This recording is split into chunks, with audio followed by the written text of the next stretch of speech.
This podcast is brought to you by Most Valuable Podcasts, saving your day from boredom with the best podcasting entertainment. Hello and welcome to episode 37 of Too Old to Game. I'm your fear-filled host, Dave Oster, and today I'm joined by the original man-child himself, Ricky Widmer. What's up, guys? I paused there because I was like, there's supposed to be Mark Weber there. Because usually you say we're not going to dub those E's this week. Yeah, we are not dubbing those E's this week. Mark Weber's out, but we're just kind of trading off. You know, I was sick last week. I'm getting over it. I'm getting a little better. But yeah, you were saying Saturday on the fast break, although listening to it, you still sounded like deaf. Yeah. Yeah, but you said Sunday and Monday were just the worst. I might have overestimated my health to be here for the fast break. I was so excited about the mock draft day. I was like, look, I missed out on 12th game last week with you and Mark, which was a great show. Oh, man, if you missed out on a mock draft. And then I knew that I was like, look, I will come up here like crippled for a mock draft. That's what gets me going, The man. thing that Mark mentioned, this was before we did the onside kick this week. Yeah. I didn't even notice it because in the meeting for MVP, I was in my computer looking at something that we were talking about to figure out something that was brought up. Yeah. And Mark said something about how you went down on a knee or something. Or yeah, you didn't realize that? No, I didn't. I was looking at my computer trying to figure out what we were because I went up to the about. whiteboard and I was writing, and all of a sudden, I coughed twice, and then all of a sudden I just got lightheaded, and I was like, okay, I'm gonna just drop myself down. I didn't even notice that. Sean literally was like, I was looking at my computer and totally oblivious to everything. And Sean looked me dead in the eyes, like, "Are you okay?" I was like, and I was like, did that literally happen? And Mark's like, yeah, I know that happened. yeah, I told you guys. I told you. I was like, I'm getting lightheaded. Like, I gave you guys the overview of what was happening. You telling us. I just don't remember it actually happening. Yeah. Wait, Sean and Mark are there to see me, make sure I'm doing good. Even Johnny. But you're all business, man. I was, as soon as we brought up what we had brought up, because it was like a logistics thing of how do we do this? I was like, all right, we can do this. How do I do it? And I was looking on YouTube and shit. Anyway. them tutorial videos. Anyway, let's get down to business to defeat the Huns. Hell yeah. We haven't made that reference in a while, and it's made me sad. Yeah. Got to bring it back every once in a while. But we are here today to discuss some of the gaming goodness out there. And Google dropped their official announcement for the Google Stadia. Honestly, big news. Stuff that I've been talking about since I was a member of Google Stream earlier on.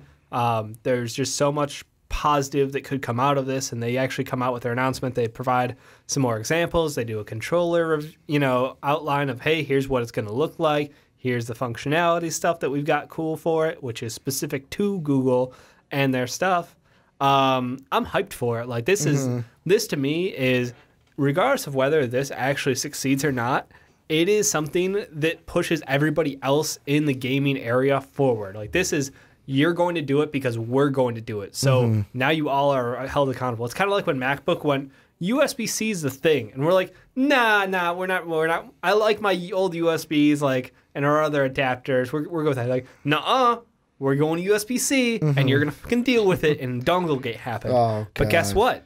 Going forward, everybody else is on USB-C. Yeah. It worked. And that's dongle gate. Yeah, as someone in IT, I can say that. I still hate the dongle. Yeah. The only reason why is when I am in my car and I want to listen to my podcasts and my phone is dying, I can't listen to my podcast. You have an option. What? Charge or listen. Yeah, exactly. I can't fucking do what I used to do, which is beautiful. Put the headphone jack in and charge at the same time. I found out that I've got a USB plug on my radio, and I can just charge and listen at the same time. I was like, oh, that's... Wow. I know, I've been using the aux cable the entire time, and I was like, I could have been charging my phone too? Nah. But, it's absolutely massive news. So that is the primary story of the day, ladies and gentlemen, is this Google Stadia announcement. We're going to hit on some stuff at the tail end, because obviously there was some leaks, or not leaks, but... teasers that were tossed out there. And of course, I got to give at the end of the podcast my early division impressions, although I'm still very early into the game. That's fair. That's fair. And you guys missed a week about me ranting about Anthem, so we can just keep that rolling. But Google Stadia, I want to call it Stadia. I want it to be fancier than it is. Yeah, I mean, it's Stadia, right? Stadia, yeah. But What was your first impression? Because this is something that I've been talking about for a couple months now to you guys. You mentioned it when they did the whole Assassin's Creed thing. Because you actually played it on the Google Stream was the external preview version of this product. Like, my first thought was, and I kind of hate myself for this thought, is the first thing I thought of was, okay, is this going to be something that sticks? Right. And something that basically has some staying power, or is this going to be something that we forget completely? Like, oh, remember the Stadia? Oh, yeah, that was pretty cool. And then kind of forget about it. Like, is this going to be the thing to rival Nintendo, PlayStation, and Xbox? Or is this going to be the Dreamcast? Like, that's what I'm looking at it. Where the Dreamcast, really good system. I enjoyed it. And it pushed everything else forward. There was no extra on top of... Dreamcast had a Ethernet connection. Dreamcast, you could play online. Phantasy Star Online, episodes 1 and 2, baby. It had the memory card with the little... it had an interactive memory card. Remember Sonic Adventures had the little, on there? They were like Chimpokemon, basically, from South Park. You got to collect all the Chimpokemon. What was the name of those things? Here's my biggest thing, though, with it. And, like, this is this is jumping into the weeds right away with it. The thing I hate about this from the start, and I hate to start off with a negative thing. Yeah. I get why, but I hate how everything was... YouTube stream, YouTube stream, YouTube stream. Because... I think that's the point. Like, I get it. Google owns YouTube, so of course it's like, well, fuck you over here. We're going to use our service. But at the same time, I think about, like, the thought I had was, all right, I'm a Twitch streamer. Is this going to be the console to switch? Like, are we going to see a max exodus of Twitch streamers take this and move over to YouTube? Is it going to make YouTube's gaming channel and YouTube streaming more popular than Twitch streaming? That to me is where I went with this of like, yeah, there's the side thing of how it competes with PlayStation and Xbox. Yeah. But this could cause, if done right and if popular enough, kind of a little bit of a streaming war, because it's like, well, I've been on Twitch for so long. Do I now do this and move over to YouTube, or do I stay on Twitch? And is this going to be enough to move viewers from Twitch over to YouTube if they can do like, oh, I can play with my streamers and just kind of pop into their game? Like they showed the NBA 2K one where it was like YouTube streamer and then the like four or five players that can join you. Right. Is that going to be enough to move people who watch solely on Twitch over to being YouTube gaming now watchers and stream watchers? I think it's definitely in their hopes that's what they're going to do. A crazy stat that they did drop was in 2018, YouTube actually had over 50 billion hours of game content watched, which is insane to me. Yeah. But yeah, I mean, the whole thing from this is we're going to build a platform that you can play on and experience games, but we know that experiencing games in 2018, 2019 is no longer enough. You have to experience it with friends. You have to experience it with the community. It is about the experience more so than the actual gameplay itself. And I want to know how much of that time was Fortnite game. Oh, because most of it was Fortnite. I guarantee you. The like 75% at least was Fortnite. I mean, you know what's funny? As far as YouTube gaming, the biggest stuff out there is still Minecraft. Really? It's Minecraft, then Fortnite, I believe. Fortnite may have conquered it recently, but like as far as pure hours of YouTube content out there. And I'm also curious, is that just YouTube streaming, or if that's like, no, hey, that's videos on YouTube. Yeah, I recorded a Let's Play, and because like the ones I used to watch was anything Five Nights at Freddy's. Like 2015, Markiplier was my man. Like anytime he dropped a FNAF video, I was all over that because I was never going to play it, and I did once, and I scared my pants and never played it again. You scared your pants? I scared my pants off. There we go. I actually, yet again, you can go on the channel, just type Ricky and then Five Nights at Freddy's. Yeah. I played one night. I got so scared, I moved the table, and you can, the camera shakes because my laptop shakes. Yeah. Yeah. No. Fuck, I'm sorry. So with that being said, yes, this is absolutely an intentional direction from them because they know they've got a platform in YouTube which hosts so much content, more content than anyone can ever watch. It's uploaded like every minute of the day. So if they can pull in more people for gaming to YouTube, it's a huge perk to integrate that, not only being able to play with your YouTubers, but like just having the ease of access to push one button and, oh, my stuff gets posted over. Oh, I can have this live on YouTube. Like all that stuff, that ease of functionality is amazing for them. I don't think that it's going to take down Twitch from a content provider standpoint. Amazon needs their own console. They need their own gaming platform. No.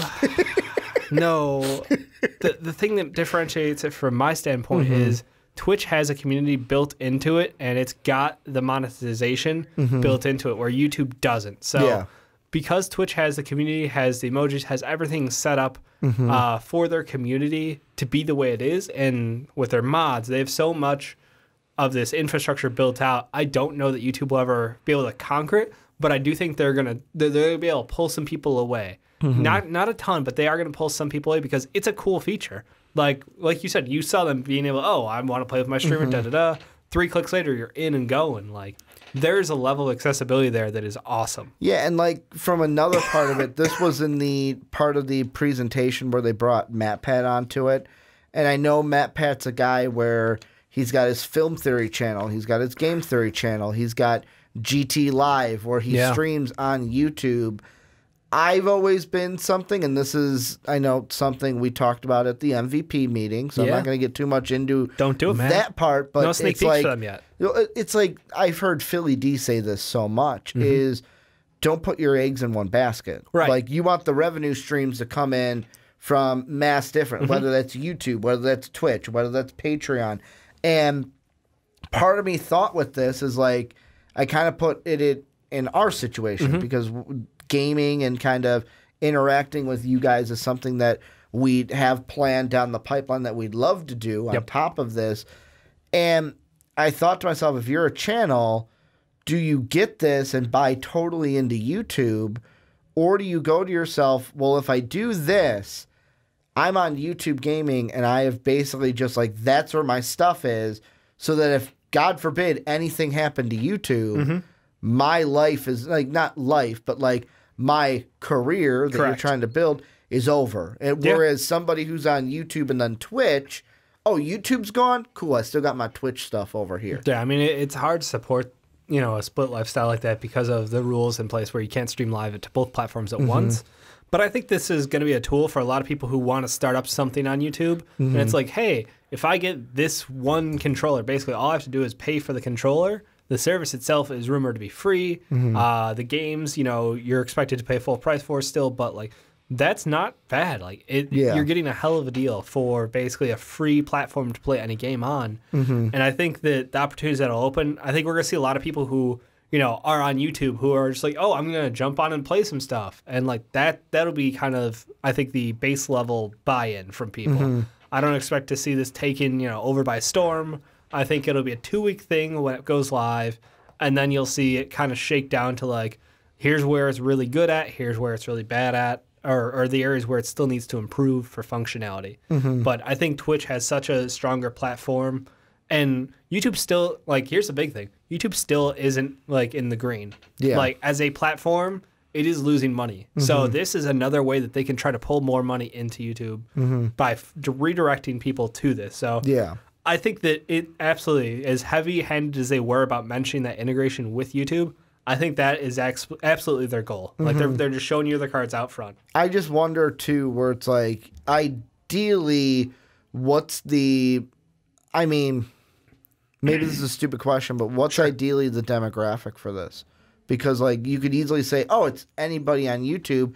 But, like, for example, do you think somebody like me who I have a PlayStation, I'm a PlayStation guy. I'm not. And then you have other people that are like, hey, I have a little bit more income. I have a PlayStation for these games. I have an Xbox for these games. But you also have people that, like Mark, I have my Switch. That's what I like. Mark has a PlayStation, but right now Mark is mainly playing his Switch. What is this game, like, which gamer is this going to be for? Is this just going to be for people who are streaming, or is this going to be for someone who goes, you know what, I'm going to make the move from PlayStation to the Stadia. I don't think that we know enough about the gaming availability, like the licensing and availability. The pricing and stuff, too, because that was a big thing I heard. I'm not really worried about pricing. No, I mean, like, because one of the things, one article that I read, they were like, okay, it's great that, like, they brought up how, oh, I'm watching this game on YouTube. Yep. Boom, One button I'm playing it. Yeah. And right away, they're like, all right, so how did, like, I don't have to pay for the game? Like, well, the question is, did they already have access to the game? Well, and that's the thing is, like, do you need access? Like, I bought this game, so now that I'm watching it, I can play it because I've already bought it. Right. Or can I watch any game and be like, hey, I want to do that? It's not going to be any game. I can just outright say that. Well, it's like, going to be it's whatever's in their marketplace. So whatever licensed games they have that they've already worked on with like gaming distributors or studios, that's what's going to be available for you. I think it's one of two routes. It's either here's your full price games or here's your streaming service Xbox Live-esque cost. Yeah, like where you're going to pay a monthly cost. You won't own any of these games. Yeah. But you can access them while you're on here. Versus you can pay the $60 and get your game, and there's your full game. I think those are the two most likely options. I think that's the one thing the entire gaming industry borrows from each other, and that's how it gets better. Xbox really broke through with that Xbox Live streaming, or I'm sorry, not streaming, Game Pass. And I think that opens the door for something like this, where all you're doing is you're streaming the games. You might not want to own any of them, but look, if I could pay $15 a month or $10 a month and have access to their catalog of games, I would probably be pretty cool with that. Yeah. I mean, the thing that I think about, too, is, I mean, Games Pass is a good example because that's an example of that actually working where people, hey, I'm going to pay this monthly fee that's awesome. To have those games. Yeah. But, like, for me, it also, like, comes down to and this goes back to our WoW days. Yep. Of like, this was when we were in like high school and stuff, where you even did the math. You're like, yeah, dude, we play it so much, it's like pennies on the hour. Oh yeah, it was disgusting. Like, it's like we're getting a bargain for this. So it's like, if you're gonna do that and then not play it that much, I want to say it was a bargain? Like, you know what 60, I'm saying? I want to say it was like 16 cents per hour that we were paying. Yeah, basically for access to World of Warcraft. Based on how many hours we dove into that game, especially during the summer. Yeah. Where it's like, I say 20 hours a day. And I say this proudly. I probably shouldn't have. No. The weekend you got me into it, I was a sophomore in high school. Yeah. You got me into it. Yep. Friday, Saturday, into Sunday, had not showered, played WoW, slept minimally. My mom came downstairs and was like, whoa. You're right. I am hitting the circuit breaker. You're showering. And I'm like, I can't. I'm in lock mode on. I need to level. And that was back vanilla WoW, folks. Yeah. So it was a little bit different. So that's 3 days, and he was in lock mode on, which, just to give you an idea, that's about a quarter of the way through the leveling experience, maybe. I was like 12, 13, oh my God. So, never mind. I'm sorry. Yeah. A fifth. 11 to 12 was lock mode on. There you go. We got a fifth of the way through the leveling experience. Yeah. No, I talk about addictions, but I don't even know where this started. But the game's like paying each month. Or paying this much per month. I think the subscription fee is probably one of the better ways they could go for this product. I mean, the whole thing is they're pushing ease of access. You can go in and you can plug in your controller, your existing controller. So if you have an Xbox controller, you can plug it into your PC and play games already from Microsoft. But now you can have access to Google Stadia and play whatever games are on their end. So if they have different gaming content that's not available on Xbox, you can play it from there. And then the biggest thing for me is the ability to transition off of there to any Chromecast device or Chrome device or browser. Like, it just... that portability. See, yet again, going from, if I don't have Chromecast, do I have to get Chromecast then? Here's a freaking Chromebook, and then you go over and you pick up your Pixel, and you got a controller, and you click one button, and it just picks up live, and you're just continuing that session. That blew my freaking mind, man. I was like, get out of here. That's insane. And that's another thing that just hit my mind when you brought it up. Do I need then, like, okay, I want to do this. Do I then need a Chromecast? Do I then need the Google phone, the Pixel? Do I then need a Chromebook? Like, no, I think it's Chrome browser based. So So I could then do it on my iPhone if I have the like. So if I have the Chrome app on my iPhone, potentially, could I potentially do it, or will it be kind of like? No, I think because with Google Stream, I think I did it on my iPhone. Because like that's another thing of too. It's like if I don't have Chromecast, do I have to then get the Chromecast and all the like? How much of it is going to be how much do I have to get on top of it? Chromecast is like $20. Okay. Well, I mean, just you still have to get it. I mean, some people $20 is kind of a lot. Yeah, well, it's not a lot of money to the $400 console that you would have to buy to play the game normally. True. So ease of entry, man. That's what they're selling you is you can play these games for basically nothing compared to what you would have to do if you wanted to buy a gaming computer and pay for a 2060, Ti, like ridiculous gaming graphics card for $1,000. And I know you can get in base level entry. I'm still using my old rig.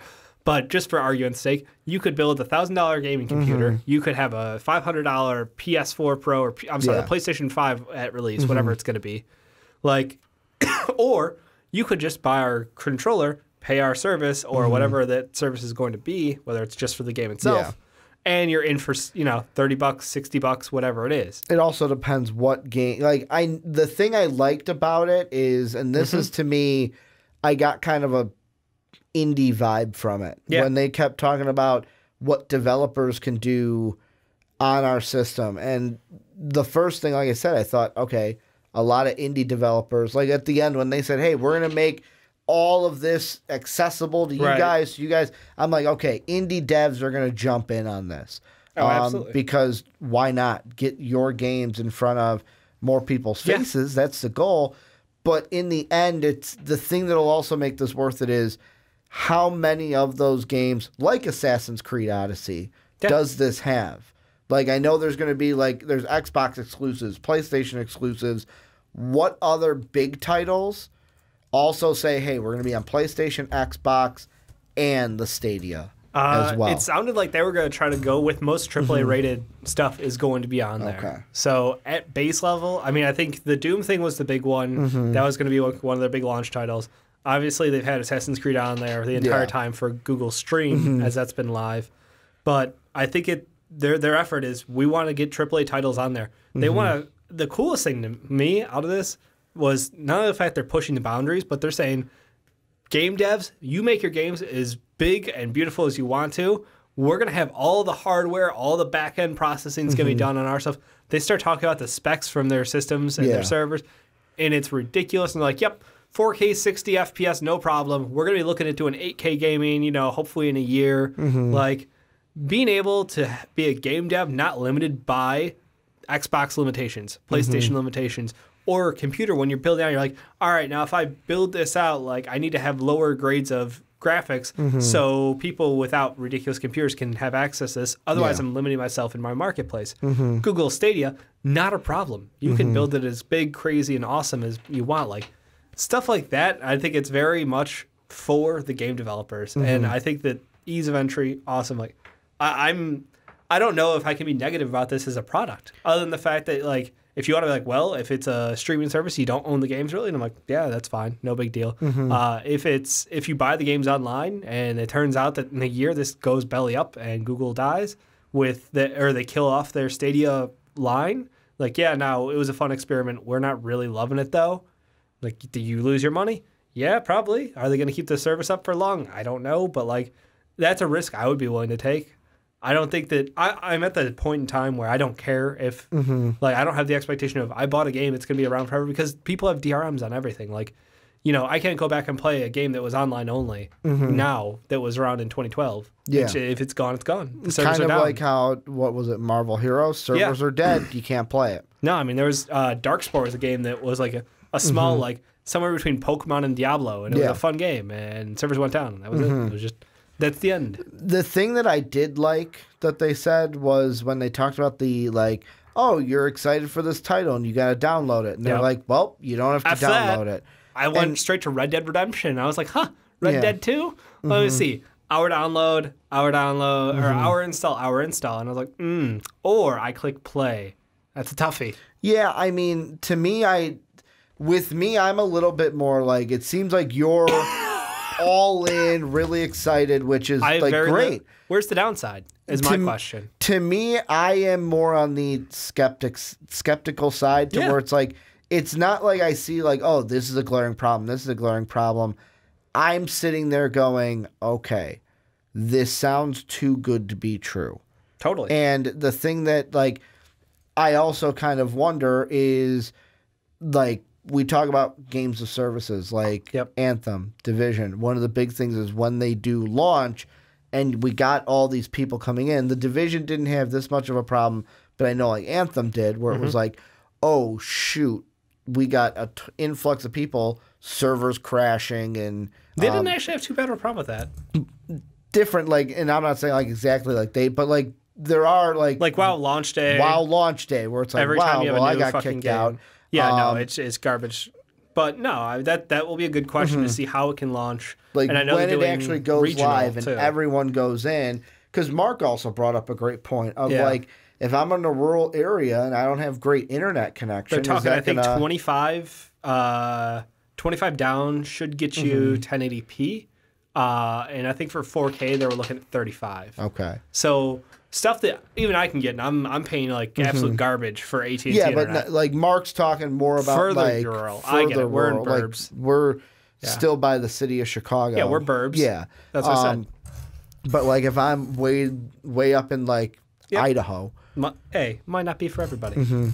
But at the same time, if you're in Idaho and you got no internets, you're not playing online anyway. So what are your options? Like, you still can't play Fortnite. You still can't do any other shit that you want to do with video games. I mean, you can play Fortnite on your phone. Well, you could tether your phone. And no, because you could play Google Stadia on your phone. True. So if that's the thing, is like the limitations are, yes, they're out there, but they're very reasonable in my mind, and I just don't like where is the downside from? Because my expectations are like, this is awesome. It gives gamers a better platform. It gives developers unlimited resources to use or I should say unlimited resources for their games to run on because they don't have to build specifically to the requirements of a gaming system. Yeah. Now they can just build and go and release. I just think that this all around, even if Google, I think the biggest thing is if Google can't pull in good titles, it will be frustrating. That's the big thing. But at the same time, everybody else is going to have to do something to get closer to them, I think. Well, and that's one of the things is where, for example, like Xbox, PlayStation, you got to up your game now. Like the graphics on this are, and it can't be something where Sony can't say, well, you know, we're never going to touch that because we're not a computer. It's apples and oranges. Well, you gotta do something now. The ball is in your court.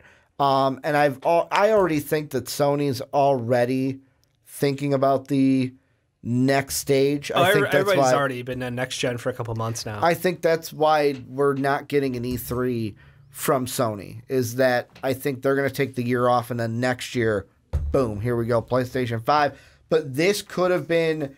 I would have loved to be a fly on the wall in the Sony offices today, mainly because I'm a PlayStation pony. Yeah. I would love just to be that fly on the wall, just to see how they reacted. Were they very calm about it? Like, all right, competition is good. Yeah. Let's go get Competition's always good. Or were they sitting there going, all right, we got to change a couple things. Like, was there a little panic in their thought? Were they calm? Like, that's what I would like to know. Same thing with Xbox. Yeah, I think from the PlayStation side, you're not too worried because what makes PlayStation unique, we've always talked about, is their titles. Their catalog of video games is very strong. They have great game developers behind them and making games for them. Now, if they start making games... All about them exclusives. If they start making games that aren't so exclusive anymore... I don't know how tight those contracts are or what they are going forward, but I think that does make an interesting case. Graphically, yes, they'll be able to put out games, but you know the PS4 Pro, gorgeous, but it's still capped at 30 FPS. This would be launching with 60 out the gates and going up to 8K, which is nuts. Yeah. So it kind of kicks the doors off your hopes right there.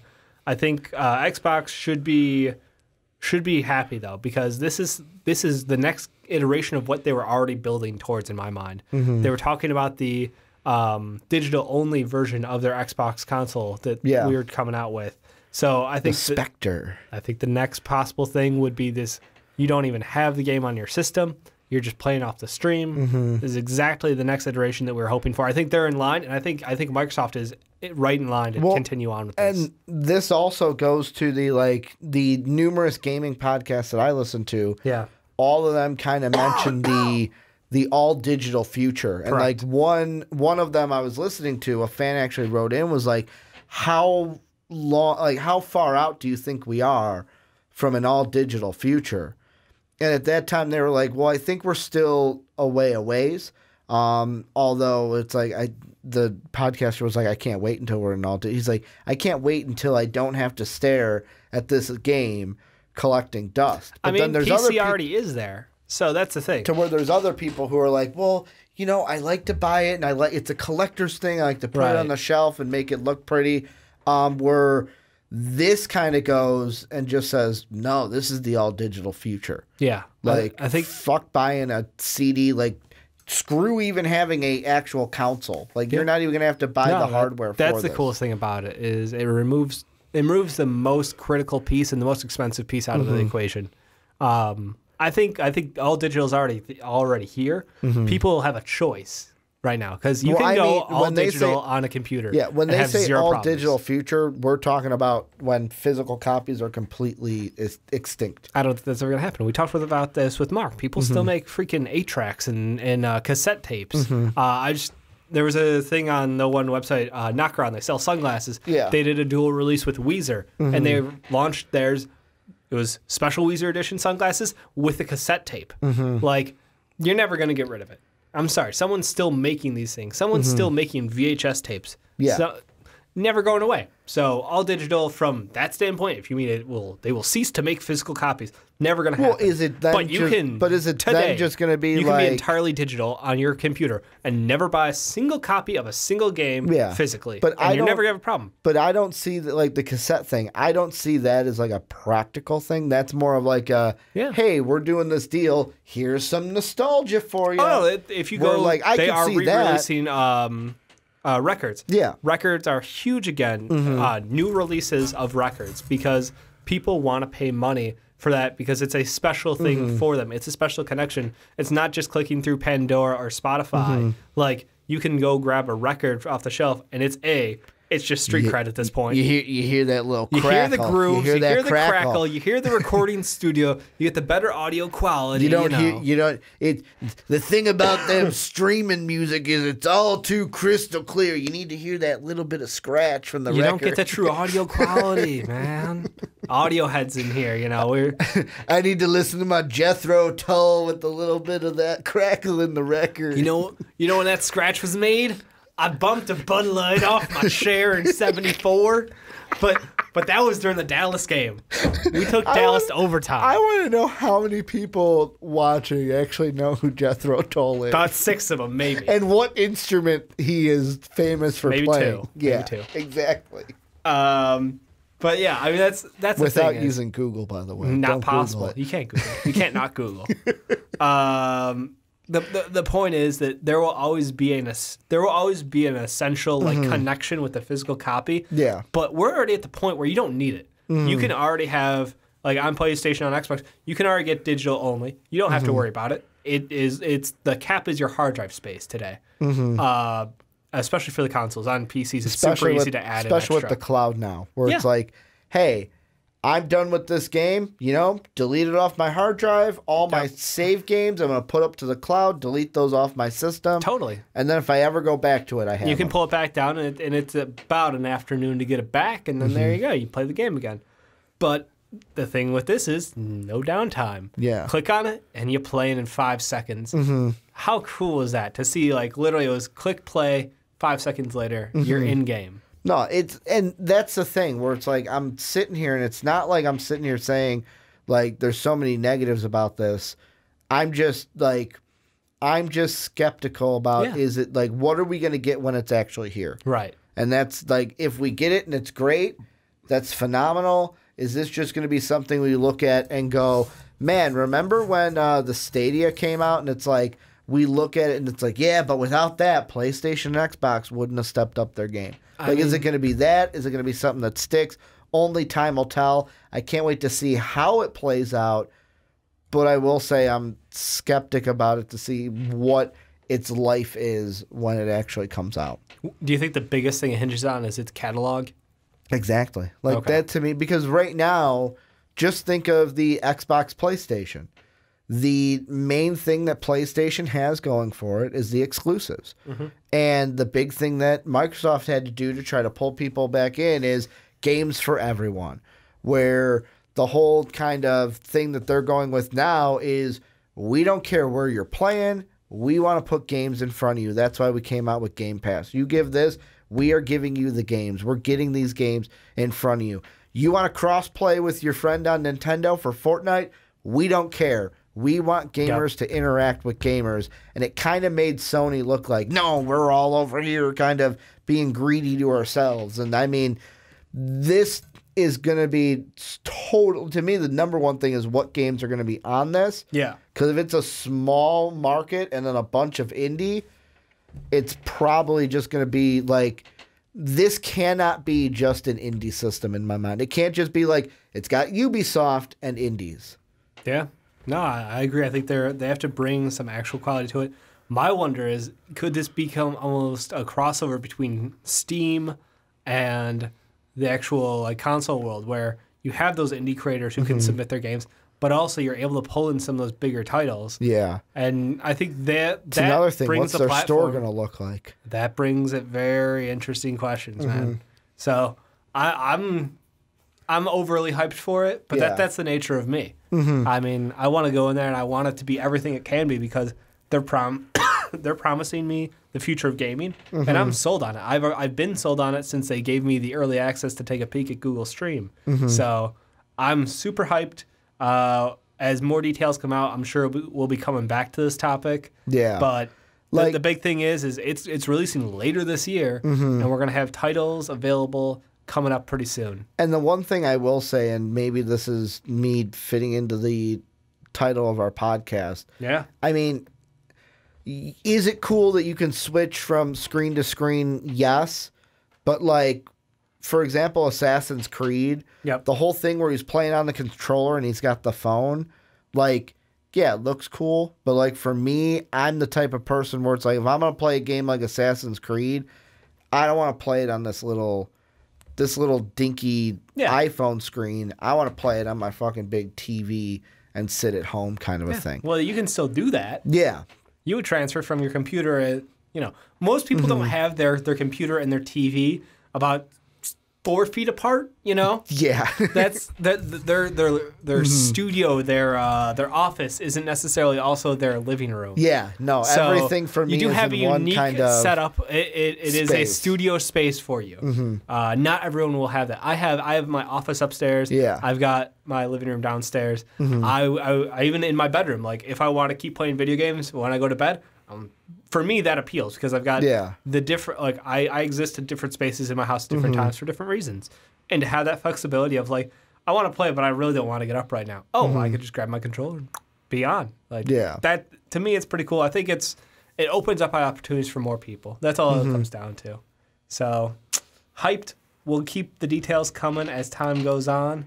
But, Ricky, it's time for your time. Let us know what you've been thinking about The Division 2.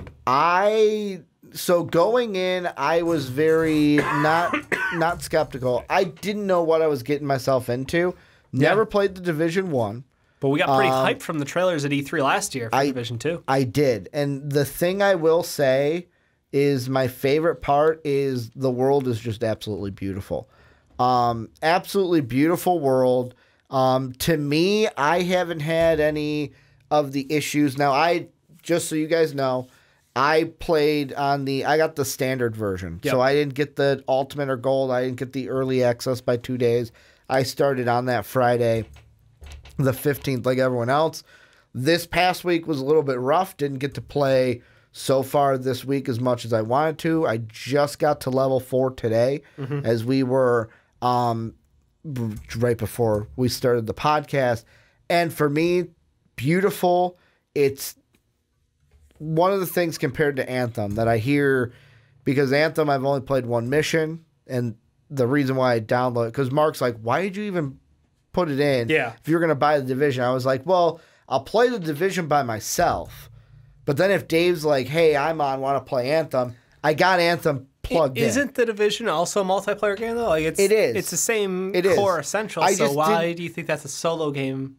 Here's the thing, though, and here's the thing I like about the Division so far, is I have played the first 4 levels solo, and I can get through. Like, you can get through the game solo. You can play the game solo and not feel like I need someone. Like today, I started dying a lot on a mission, and it wasn't like I needed help. For me, it was I'm not used to playing a Division game. Where I was telling you, where I'm used to the Call of Duty game where it's like, I can absorb all these bullets. Where this one's like, oh, okay, I need to actually like hit cover and actually like pop, hide, pop, hide, pop, hide. Or do like I gotta scatter to get them out. And actually like using your skills. Where right now I've got the drone where it's like I pop them out with L1 and then like I target people. It's like L1, okay, pester that guy so he's shooting at you, not me, so I can shoot at this guy over here.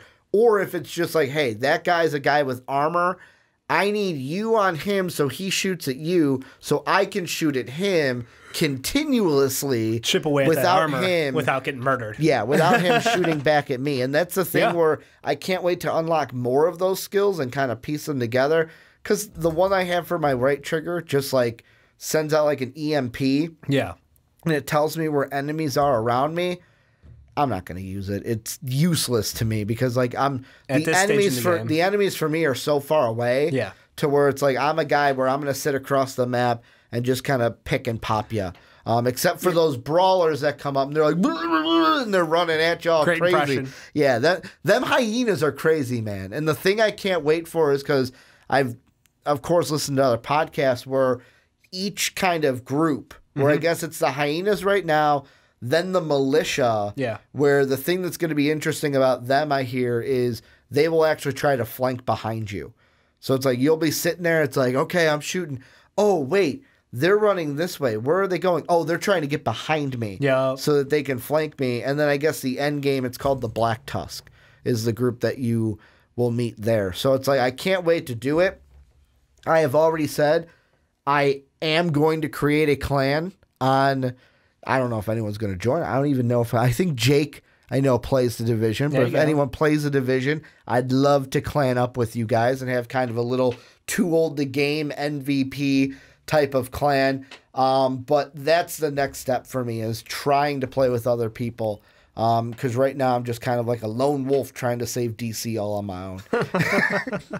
I love it. Because the story is good too, where it's just like pandemic, the president's dead, and you gotta like, it's a whole barren wasteland. Like there's a deer just running on the street. There's cars all over the place.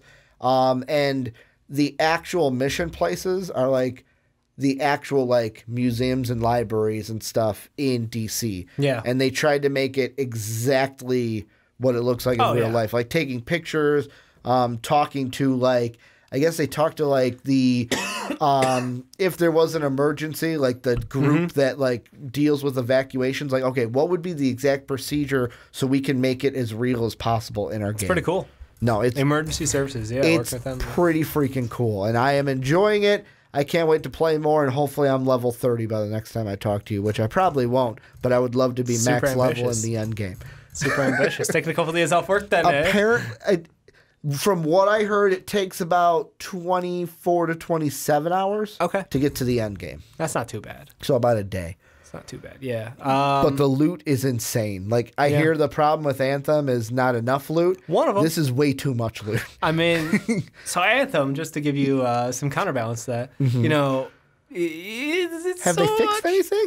They fixed a lot of things. The problem is that, unfortunately, they don't quite understand how their gear scales or their damage percent scales. Oh, you were telling me this. Yeah, That's so... right.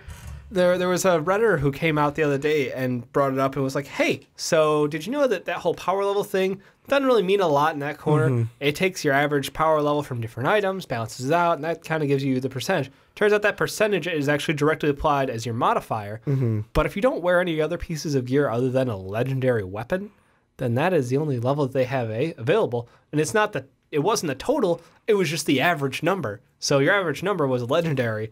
Then you're doing insane damage. You're three-shotting things left and right. You're just tit-tit-tit-done, tit-tit-tit-done. Without wearing any gear. No, why need gear? That would just lower your level.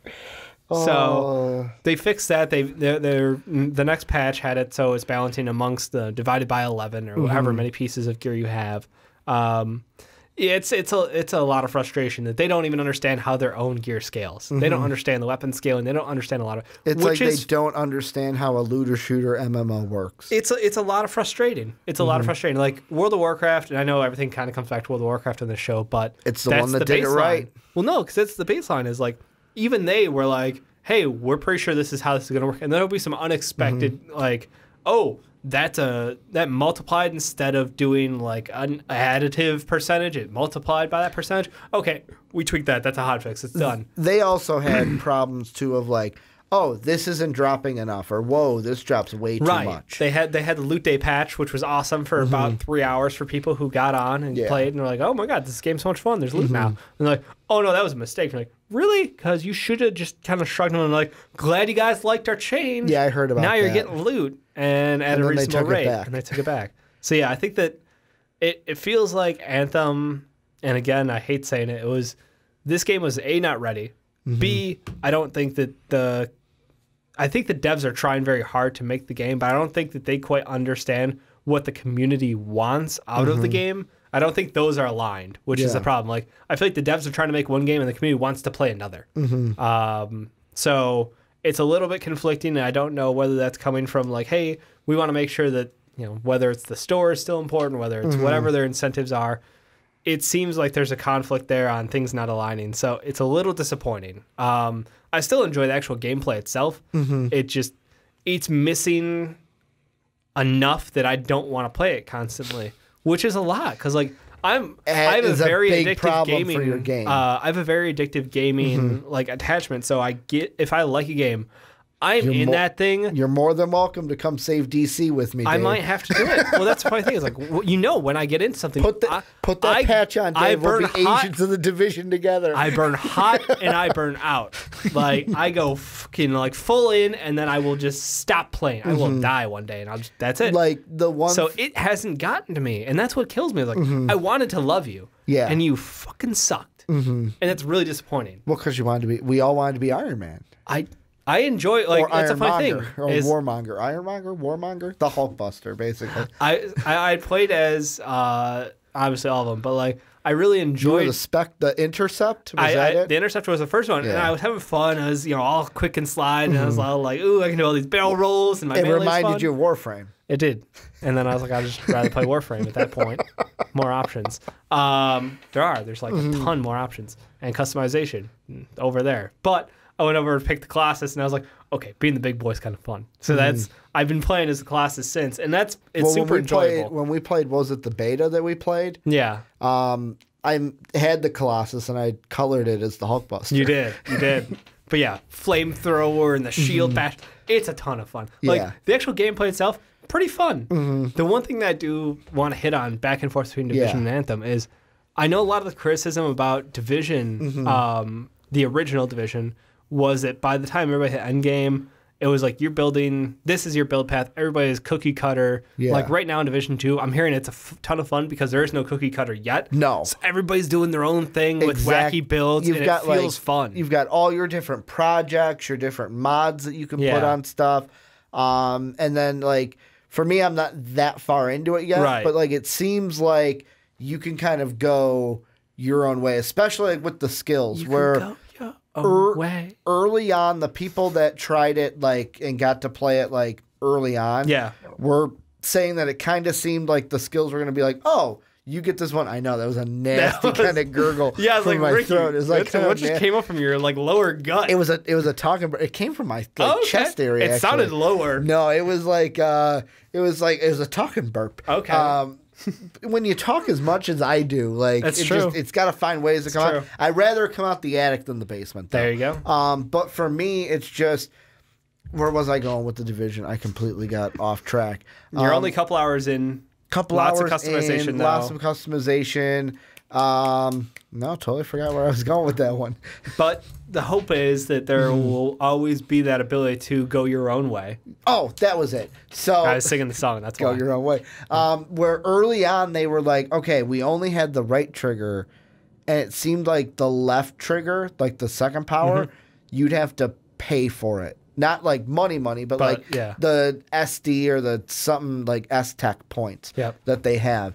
Well, they didn't do that in the game, which is beautiful. Where it's like you get both of these, you can unlock them with these tokens that you find throughout like the map. Like I just found a catch today. Like I can go on the map, go to it, and go there.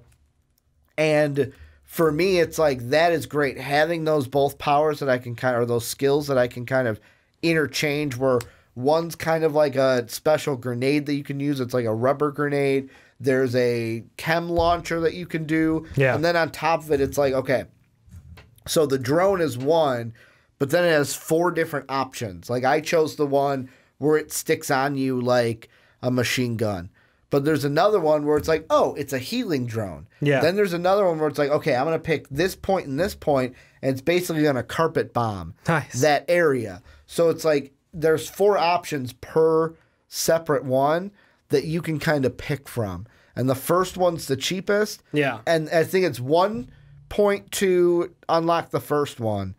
And then it's like, if I want to unlock any of the drone ones now, I got to pay 5 instead of that 1. So it's like the first one you get for the cheapest, then you got to really pay if you want to like change that skill. Yeah. Or buy a second one on top of it to change between the 2. Got it. No, I mean, it sounds like a ton of fun. I've been digging it, and I love saving, like I keep saying, I love saving DC.